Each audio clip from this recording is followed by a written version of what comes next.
Coley, we're back. For the love of rugby, we are back together. How good, mate? How you doing?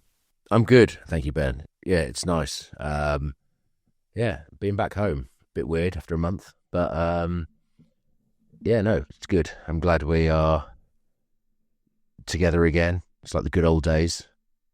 We probably need to get in the studio at some point, but that's coming. At the minute, I'm just reacclimatising to normal life. How was Sunday night?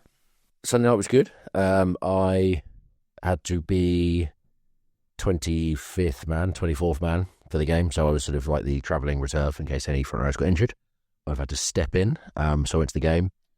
Basically, I got 2 nights in a hotel and got to eat chocolate biscuits and goujons, because you have to prepare for the game like you might play, even though there's no chance you're playing. So I had to do all the right things and eat the right things, and I may have been a little bit heavy on my return to the club, but I think that's because I just didn't burn off those excess calories.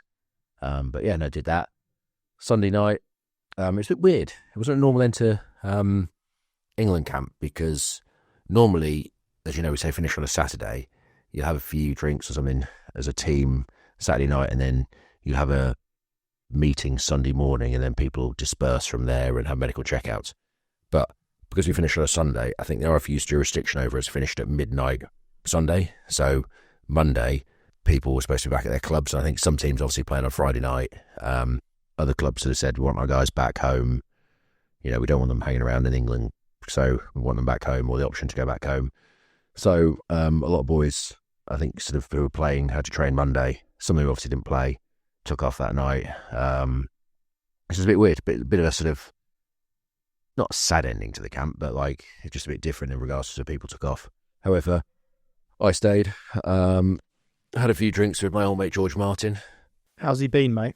He's all right. He, obviously it was really windy on Sunday for the game, and at the walkthrough at, I think it's about 12 o'clock, he comes up to me and goes, Coley, have you ever played in the wind before? I'm like, funny enough, George, yeah, I have, yeah. It's often a occurrence in England that it's windy, and I've played rugby for nigh on 20 years now. So, yeah, I've played in the wind. He's like, oh, yeah, didn't mean that. We played at, like, Twickenham where it's been windy, and what's it do? I'm like, well, I have played at Twickenham where it's windy. I've never had to catch a high ball or a line out, so it's never really bothered me. But I'm sure it swirls around the stadium, and the ball will move in the air, especially the higher you kick it. He's like, oh yeah, that makes sense. I'm like, I'm glad we've had this conversation about what the ball does in a game of rugby when it's windy. He's actually really smart, mate. He's just covering all bases. Yeah, he's covering all bases. But George needn't not fear, because the Japanese 10 couldn't actually kick a kick-off. He'd either kick it dead or not kick it 10 metres. So all was safe. So actually, he had nothing to worry about. The other thing I was going to say, Colin, you're actually just being a professional, like carb loading like that. Look, Richard Hill has done it for decades, even post-retirement, just in case someone goes down in the warm-up. He has to carb load, and he does that. And you're merely just following a professional, a World Cup winning professional, by loading like you did, mate. So don't feel bad about it. I'm just being the best I can be by prepping that I might have to play. So that was your Sunday, and that was your pre-game. But obviously you were there warming up, helping young tight head Asher Opoku Fajur. Mate, his first run out. How was he? He wasn't too nervous. You gave him some advice, help him along the way. Did well, didn't he? I'm always wary of being like, I'll be there, and if asked a question, and to be fair to him, I say he asked plenty of questions over the 3 weeks he was in camp. We scrum against each other. He'd come up and question you and ask about this, and line outs. If I can help with movements and stuff, I would, and just talk about general things. Like he was really diligent and all this stuff. So you do that, but when you get to sort of like test week or people's first test, it's kind of like you don't know. There's lots of emotion involved in that kind of stuff, and I always think it's best to leave people, just not leave them, sounds a bit harsh, but let them do what they need to do to play for the game and not have some overbearing bloke going, you've done this, to think about this. It's like, and I think a lot, the squad is, if you're in the England team, you're normally really quite a good player and you know what you're doing. So it's not a question of burdening people with advice. It's just, if you need me, I'm here. And, at times he did and other times didn't. But he had a fantastic game and he's been great for sale.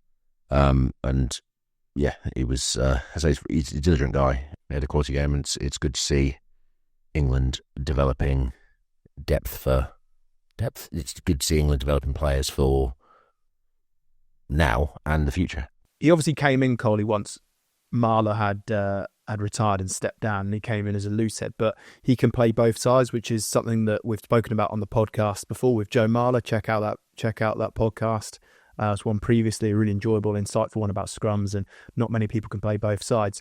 So within training, how many scrums would he be getting, let's say, at loose head, and how many scrums would he be getting in tight head in the last sort of 3 weeks? Normally in a week, we probably hit between, on say a Tuesday or big heavy training day, we'll do 12 live in total probably, and then on say a Thursday we'll do 4 to 6 or something like that. So you're probably looking at 18, 20 in a week, depending on, and different setups and that kind of stuff. So if say 20 in a week, there's normally 3 front rows. You're probably guessing starters will do probably 8 to 10 of those, and then the bench and the sort of thirds will trade through them, maybe get 6 and 4 split or something like that. So you're probably looking at, you're not going to have loads. The thing is, like, it's one of those balances, because scrums is a very, it's tough. And the things go and hit 50 in the week. If you want to get better at scrummaging, let's hit 50 in the week. Where you can hit, or, fit 50 on Tuesday, like the good old days. And you could hit 50, but no one could walk till Sunday following the game. So it'd be useless. So, you try and get as much quality content as possible. But we don't do loads. But then I say it's all about reviewing it, spending time with, like, I spent time with Theodan, Jamie, Dickie, in regards to, like, just making sure we're settled on, like, the front rows, get your binding right and your alignment right, and second rows coming in. So you do spend a lot of time. You may only hit, say, 10 live scrums during the week as a front row, as an individual, but you will spend a lot more time thinking about it, reviewing it, looking at it during the week. And then, Colty, just take us inside the change rooms, because obviously Ash's first cap, and how does that unfold within change rooms? Is it still family come in the change rooms, one of the boys presenting with the first cap? Is that tradition still going? Yes, it was, yeah. His family was in the, few of his mates, the mother, were in the changing room. They invited in. Tom Roebuck sort of said a nice few words about him and what he did. And then the president obviously comes in and presents his first cap. And then later on that night, he had to sing in front of the team just before everyone dispersed. Unfortunately, the good old days of having a drink with every member of the squad, buyer's choice, doesn't exist anymore. Has that been squashed, is it? Too professional now, Ben. And people also start ruining it by taking tactical chunders midway through. Ollie Chesham springs to mind. And what song did he sing then? It was Adele. It was an Adele song. Someone Like You. Is that an Adele song? Yeah. Miles did Adele, didn't he? Yeah. And he tried really hard. I don't know if it was Someone Like You, but he tried really hard. Whereas Asher was a bit more laid back and got the boys involved. Nice. So good for him. Well, congrats to him. Coley, I want to know a couple more things, just coming back to George Martin, is had he watched any films and had he read any books? I'm going to say no to both of those. I don't think he watched a lot of rugby. I'll tell you what I watched. You know what I watched? Love to. Still reading my book, by the way. What, are you still going through Napoleon? No, I've finished Napoleon, mate. Well, I was going to say, mate. I have read. I'm going to take you through my book reading in the past year. It started with Napoleon, then it went to Charles de Gaulle, then it went on to Churchill, then Dan Biggar, and finally Duke of Wellington. So you could say there's 4 blokes there that have framed Europe, historical figures in Europe. and Napoleon. No. Yeah.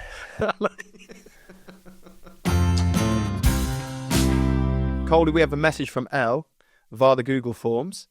How long does it typically take you to complete a full video review session? This week, my team spent an hour watching the first 15 minutes of our national final for university rugby. We lost, and reliving every moment was not fun. Well, Elle, good question. In team meeting, not that much. I think all as individuals we watch the game, and you will also watch. Everything gets clipped up, basically. So every set piece, every action, every breakdown is clipped up. So you can search your filter, put your name in, and find everything. I think a lot of guys watch the entire game as one, to relive bits, and then sort of review their own individual set defense clips or breakdown clips or whatever, set piece clips. And then you will meet with your position coach. So mine would be Tom Harrison in England, and he will talk through obviously set piece scrum and then go through some issues or anything with like defence or movement in around the field or that kind of stuff. We'll also, as forwards, we will meet and talk about lineouts and scrum, but we often don't show every lineout. We'll just show, say, maybe it's a couple of good examples or backing up the plan we trained, and then sometimes might be a couple of bad examples or something like that, maybe around the maul, or just saying like, if we don't do what we trained, this is what happened, we can lose the ball. And then as a team, we'll meet. We never actually sit down and watch the entire game together. It's definitely coming off in terms of being an individual, as a unit, might be a front row unit, as a pack, and as a team. So we do put a lot of time into, or the coach put a lot of time into that, as players do as well.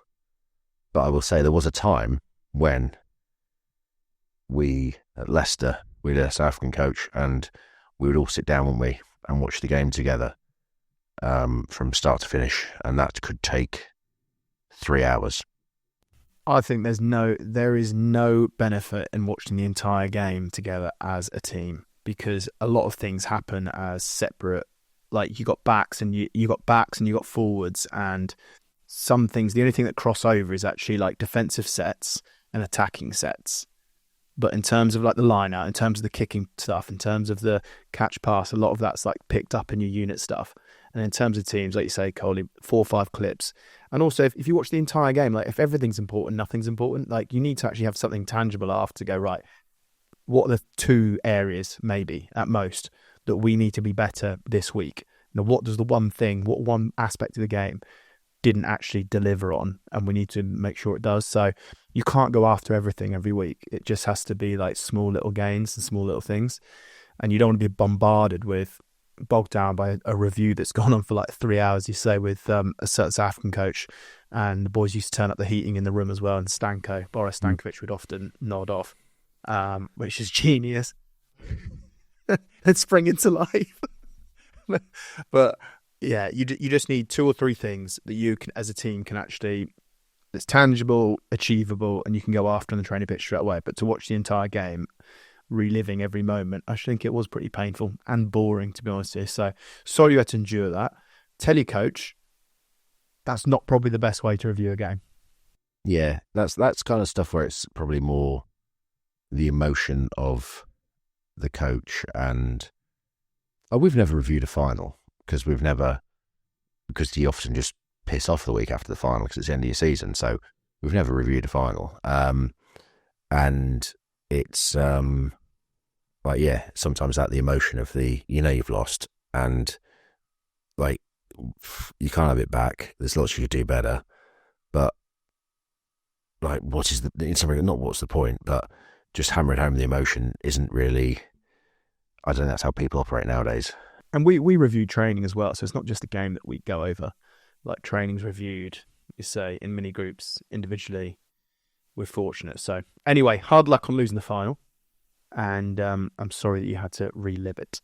Last week, Ben, apparently our podcast caused the episode caused a bit of a stir in the debate that you and I had. I got sent a picture of the screenshot of the Telegraph newspaper, where it's online, whether it was on Instagram, whatever it was.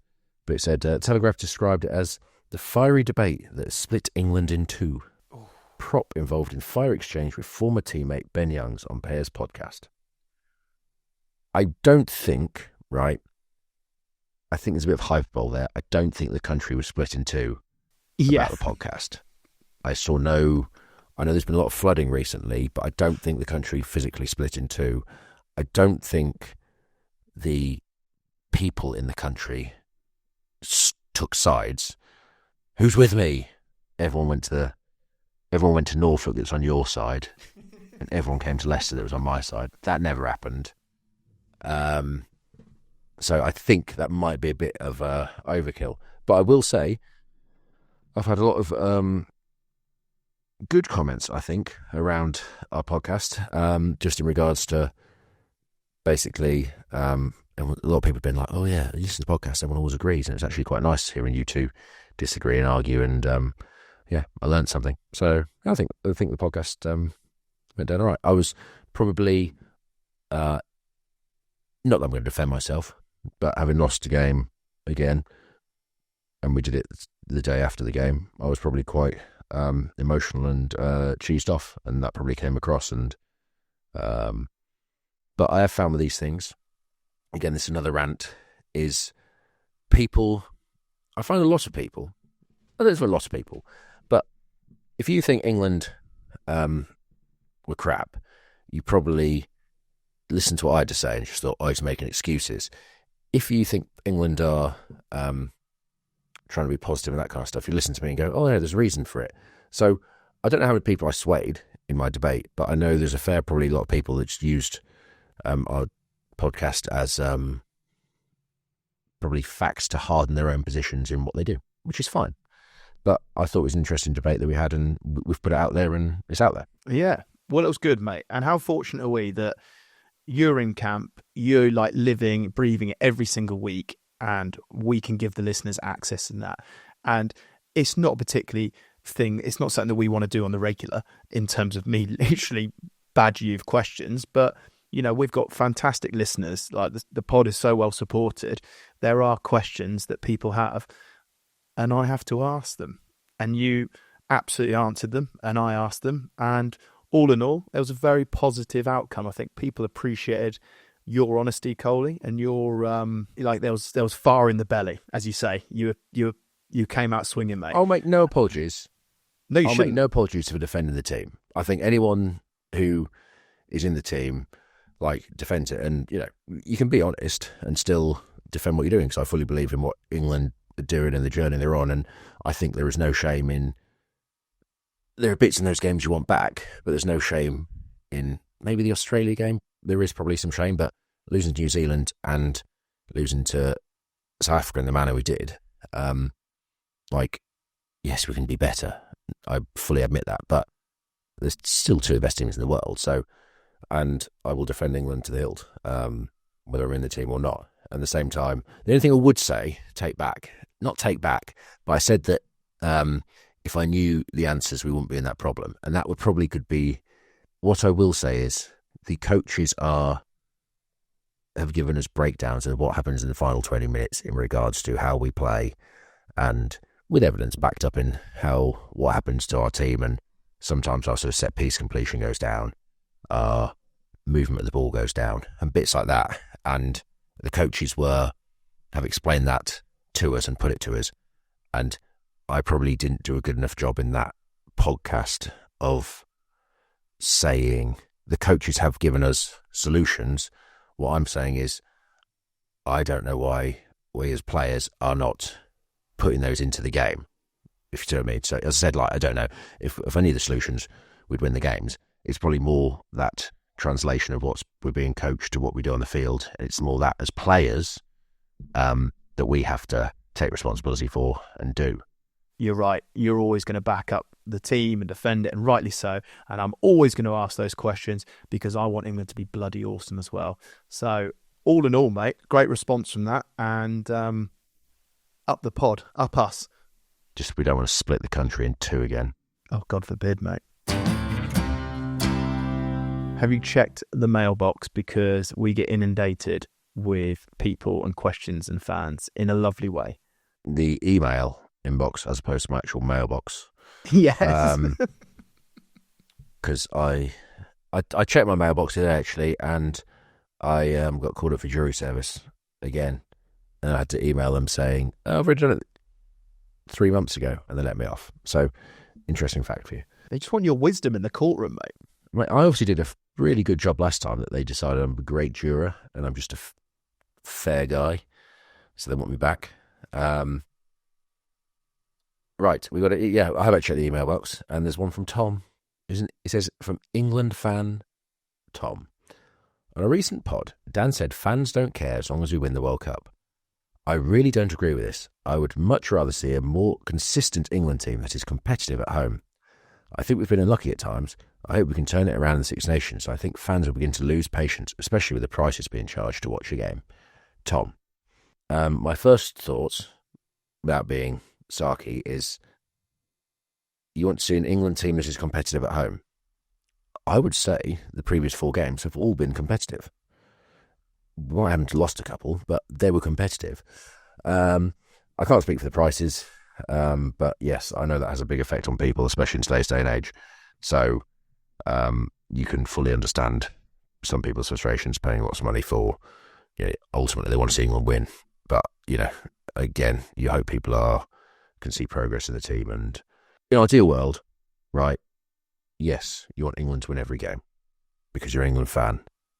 You have to be realistic and understand that no team will win every game they ever play. But you want to see progression.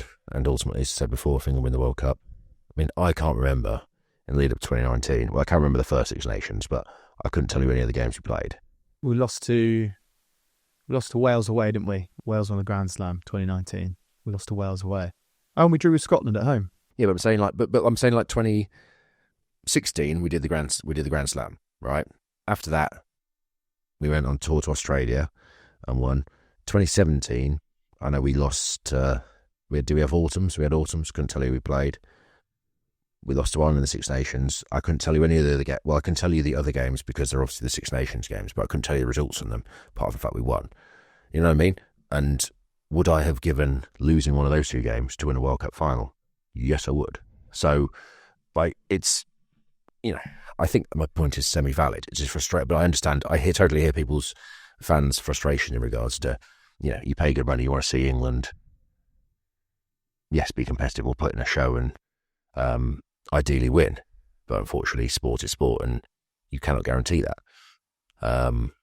But I think, as I said before on this pod, I think England, we are progressing. Although it is tough when you lose 3 games or 5 games to go, oh, they're progressing. There are parts of our game where we are getting better, and ultimately these things exist in cycles, and the 4-year cycles, and the end of it is the World Cup. So we had the Rugby Awards, and Women's World Player of the Year went to Ellie Kildunn, so congratulations to her. Mate, she has got a huge year ahead of her in 2025. Obviously, Six Nations, the Red Rose is still absolutely flying, haven't been beaten for like donkeys. And of course, actually last time they lost was the World Cup final against New Zealand. And of course, home World Cup. So, and I'm pretty sure she'll probably be the face of it because she is playing phenomenal rugby. So huge congratulations to her, fully deserved. And what an exciting 2025 for the women's game. Definitely. I think, she's fully deserved. You look at the way, England have played fantastically well, but she's been, the best player for England probably this year. So thoroughly deserved. Indeed. Moving on to the men's World Player of the Year. I take it I didn't win. I think there's 4 or 5 nominees, and I think you were the 6th, so you just missed out on the shortlist, unfortunately. Robbed again, was I? Okay. You were robbed again. Well, tell me who did win, Ben. Peter Steph du Toit. However, I will say, Coley, I thought Ox Nché would actually get in this year. I thought he would be a nominee. Yeah. A prop has never won it, mate. Of course they haven't. But it's mad because he's been huge, colossal, brilliant. Very brilliant. I mean, yeah. I didn't realise the Principality at the weekend was played on an ice ring because the scrums were ridiculous. Did he start, by the way? Did he start? No, he had pulled out the game, didn't he? Because he had a cut on his knee. That probably counts against him because Africa's pack is so dominant, even without him at the weekend. But I do think there's an argument that he, when he came on in the World Cup semi, he definitely changed the game. He did in all those World Cup games for South Africa, and this year he's started and been phenomenal. And I think you look at South Africa and you think, again, you'd have to do a deeper statistical dive into it, but how many penalties and stuff do they win from their scrum, and how many does he win by dominating the opposition tight head? And does that then allow them to play further up the field, or allows all these other guys to play brilliantly well? And it does. And I think, the way the South Africa play, I mean, yes, they're all fantastic players. I can't pick one, but I think Ox probably has a right to feel aggrieved because, the amount of penalties won this year for South Africa and the way they've played off the back of it, I think it's part of the straw that stirs the drink. Nice, I like it. As you say, like, he wasn't even playing at the Principality the weekend, but the Welsh scrum was literally an ice ring. But it shows how, I imagine, good job he wasn't playing. But it shows you how the scrum is so important to the game, and he's been a figurehead in the big games. He stepped up and won scrum penalties, which has helped him win those games. So, it's, I feel he should at least get a special mention. Yeah, well, exactly. And to be fair, we're not taking anything away from Pieter-Steph du Toit, like, at all. Absolutely deserved winner. I was just surprised the Ox wasn't in the nominees. But Pieter-Steph du Toit has been amazing, and he's won it once again. So fair play to him. But as I say, I was surprised Ox didn't make the nominees. But I mean, wow, you can't look too far past South African players, because Cheslin Colby, of course, was a nominee. Eben Etzebeth, I thought, actually, when I saw the nominees, I thought Etzebeth has a huge chance. I thought that was who I thought in my head might win it. But then equally, him, Cheslin, or Pieter-Steph, like, neither surprised me who wins it. I was just surprised the Ox didn't get an honourable mention. But maybe for the love of rugby, we can give it to the Ox. Yeah, we can. I'm sure he'd really be grateful to get it. And men's breakthrough player, Wallace Satiti. Of course, Manny Fairwabosu was in that mix as well. But fair to say, Wallace Satiti has arrived on the international stage, and he certainly broke through.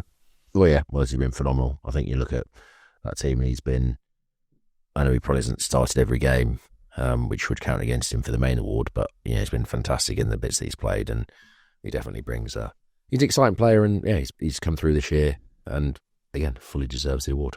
And finally, Anton Dupont for Men's Sevens Player of the Year. There he is, mate, in his flares, in his suit, looking the absolute business. The goat of goats. Made 15s look so easy, decided to do it in sevens format, and now he's back at 15s doing the same thing.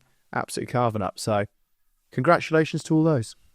Do you reckon there's some sevens players knows how to join that Anton Dupont's just come along, just dominate the sevens game, gets the awards, and gone? Do you reckon there's some sevens player out there that's been like, I've played in every fucking tournament, I've scored so many tries, and then literally some bloke's just come along and taken the award from me?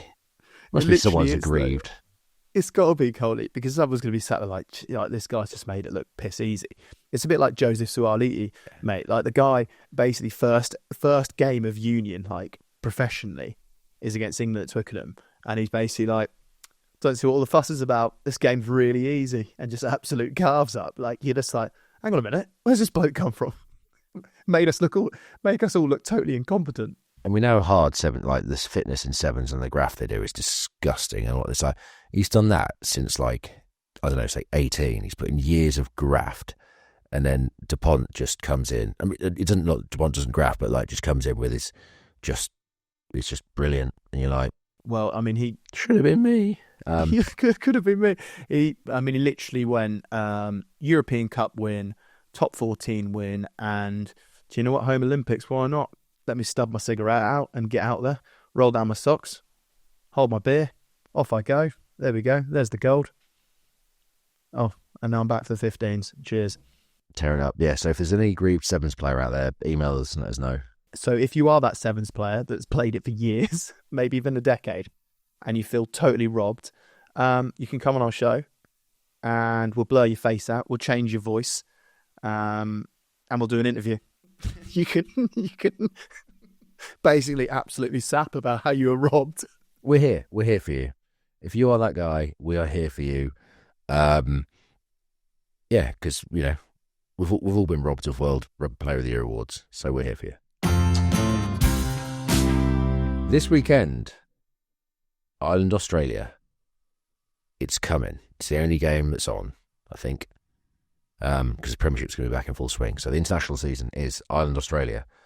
What are your thoughts? I'm excited by this one, and I've been looking at Sage Insights and trying to sort of see the head-to-heads, really. And actually, when you go through it, so many statistics and stats are so similar. Yeah, one thing I noticed when I got through the Sage Insights report is, yeah, both teams, like the way they play, again, there's a lot of similarities in the stats. It was basically like stuff like the amount of phases they play. The amount of points they scored. Ireland have got 27.6 and the Wallabies have got 26.3. The tries, one's getting 3.3, 3.5 again, one's getting 3.2. Carries. Carries interesting. Ireland's 129.8 a game. Australia's 126.6. Yeah, exactly right, mate. And it's like literally, there's so much stuff. Kicks around's 26 and 24.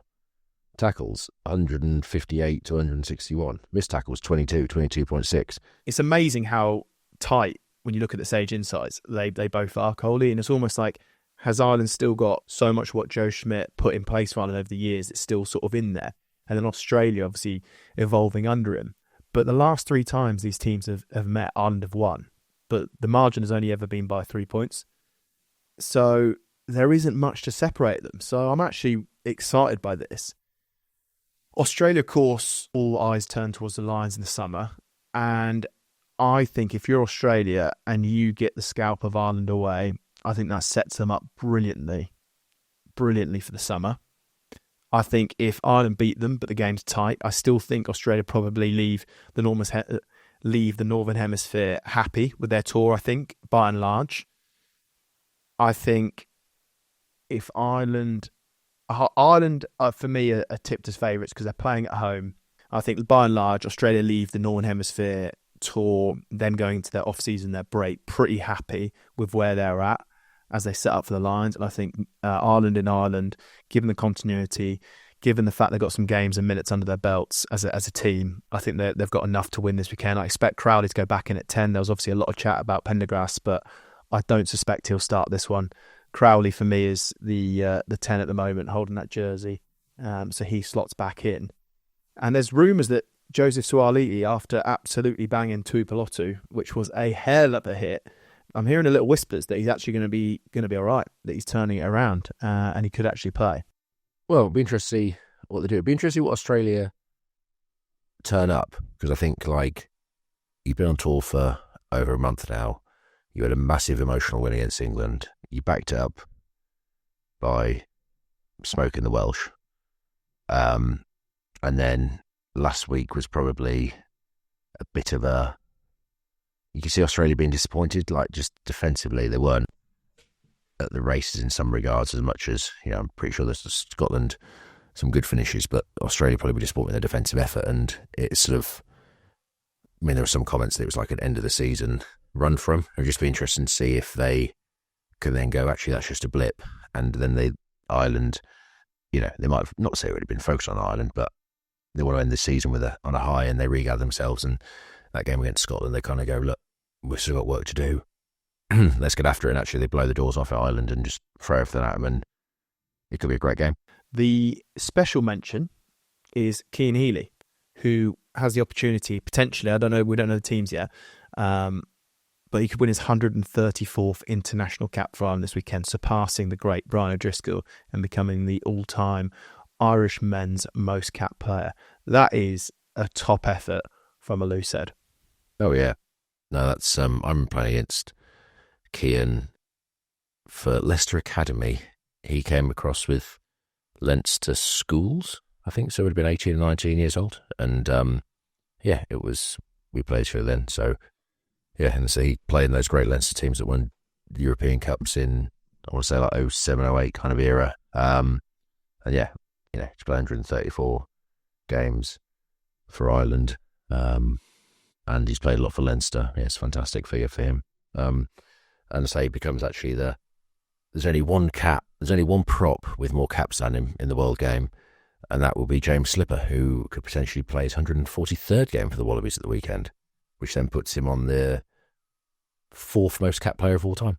He surpasses Sergio Parise, who goes to 5th on the list, Slipper at 4th, and you got Alan Wynne-Jones, Sam Whitelock and McCaw ahead of him, so pretty good top 5 of all-time cap players there. Why do you reckon often it's like props or forwards that potentially can go for longer?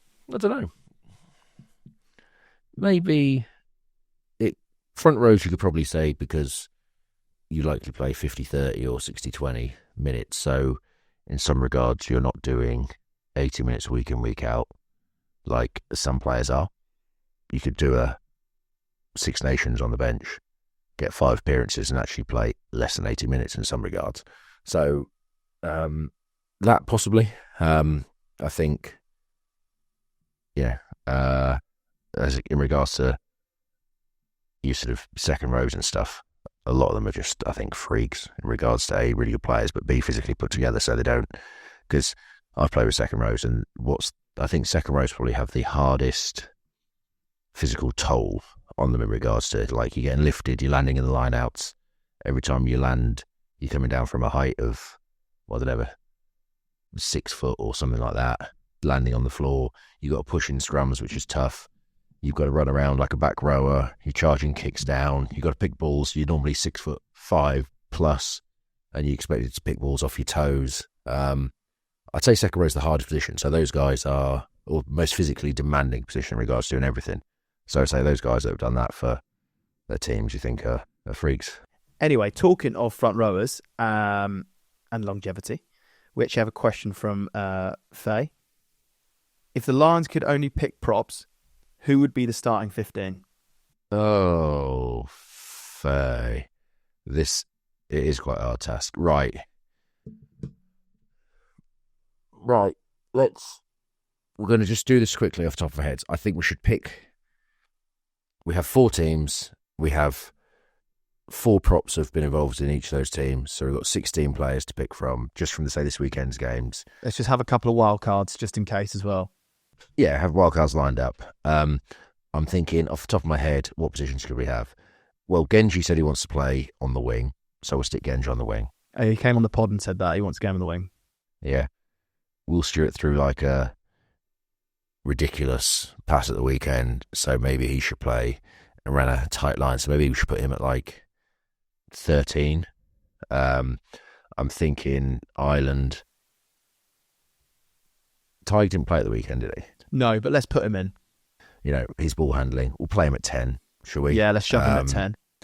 There we go. And Porter's work rate's phenomenal, so I'm going to say he's going to be our 8. Like, he gets through some carries, tackle, all that kind of stuff. So he's going to be our 8. Finlay Bealham, who was the tight end on the bench, we'll stick him at tight end. There we go.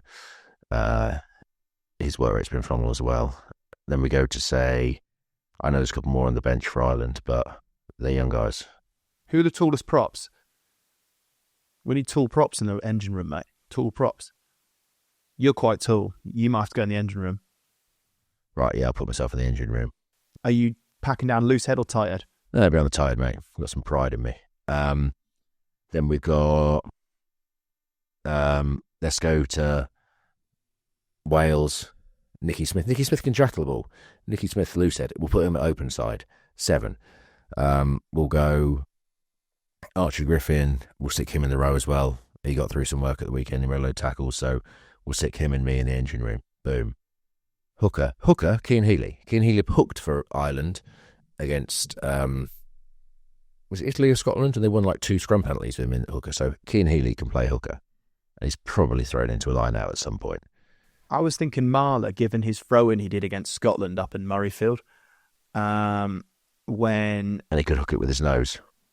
Yeah, he could hook his nose. But Marler could be our loose head. Marler, okay, put Marler at loose head.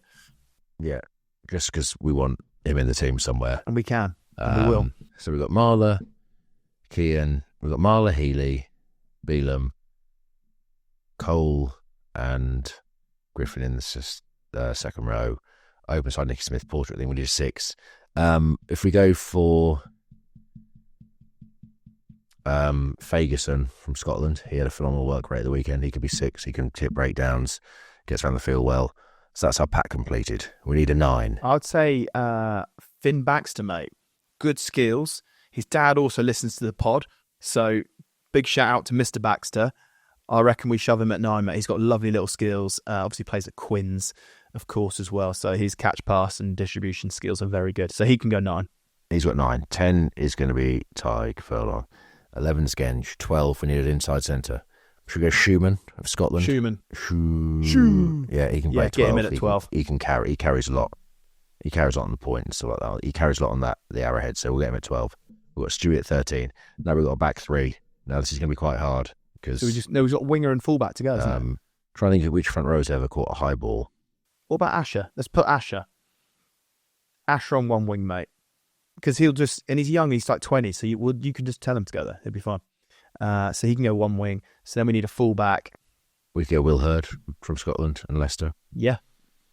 You can kick him a high ball tomorrow in training and see if he catches it, and then I'm sure he will. Then he could be our fullback. Not bad. I'll take it. So the 15, we're going from the recent weekend's games and a couple of old guys just to make up the numbers. We're going Marler, number 2, Kean Healy, 3, Finley Beelum, 4, Cole, 5, Griffin, 6, Fagerson, 7, Smith, 8, we had Porter from Ireland, 9, Finn Baxter, 10, Tyke Furlong, 11, Ellis Genge, 12 was Pierre Schumann, 13 was Will Stewart, 14 was Asher, Apoku, Fajor, and 15 was Will Hurd. That's correct, yeah. That's what we had. Good work, Coley. Providing he can catch a high ball in training. Yeah. That you're going to stick on him. Which I'm going to hit him with a dead duck tomorrow. Who could coach the team? Leonard, mate. Lions legend. No, he's team manager, mate. Leonard's team manager and driver of the bus. Oh, Adam Jones. Yeah, current coach for Quins. Great guy. Yeah, he could be a head coach. Perfect. There you go. There you go. We nailed the exercise. We have an email from listener Ben. Afternoon, gents. Big fan of the pod. Want to say thanks to Ben for sharing his heart condition story a few months ago. I was playing in my Monday night touch rugby league this week. Shout out to the Cougars for the bowl win. I noticed my heart going a lot faster than usual. After a few hours of it not going down and feeling an irregular beat in my chest, I went to A&E. After a night in hospital, I was told it's very likely it's similar to what Ben has. It was great to have a positive story to look at while Googling my symptoms in the waiting room. Incredible to see you still smashing it on and off the pitch. It gave me hope there was a route out when I was sat with a load of wires hanging off for me at 4 a.m. this morning. From one Ben and one THB to another. Ben. Ben, thanks for the email. I'm glad that you were able to Google and have some reassurance that you're all right. So, speedy recovery. And in fact, Coley, given the fact that we've got live shows, Ben, you can have 2 tickets on us, mate, and come and watch us live. So there we go. And do a little meet and greet. How about that? And anyone else that's interested in coming to live shows, payday, I believe, is now or very soon. Christmas is coming up. Get involved. It's in the episode description below where you can get it. We're going to Bath, Bristol, Leicester and Northampton. Would love to see you there. But Ben, speedy recovery, mate, and get in touch and we'll sort that out. My only question for Ben is when he said, after a night in hospital, I was told it's very similar to what Ben has. Is that now like a medical term doctors are using when it comes to like a rugby player with a it's like, oh, you've got the Ben Youngs. And like, oh, perfect, I'll be all right then. And they're like, yeah. Maybe. I could confuse you with the long Yeah. the actual official name, but we'll just call it the Ben Youngs. You've got Lenny, mate, and the only downside is you go from being, a really quick, lean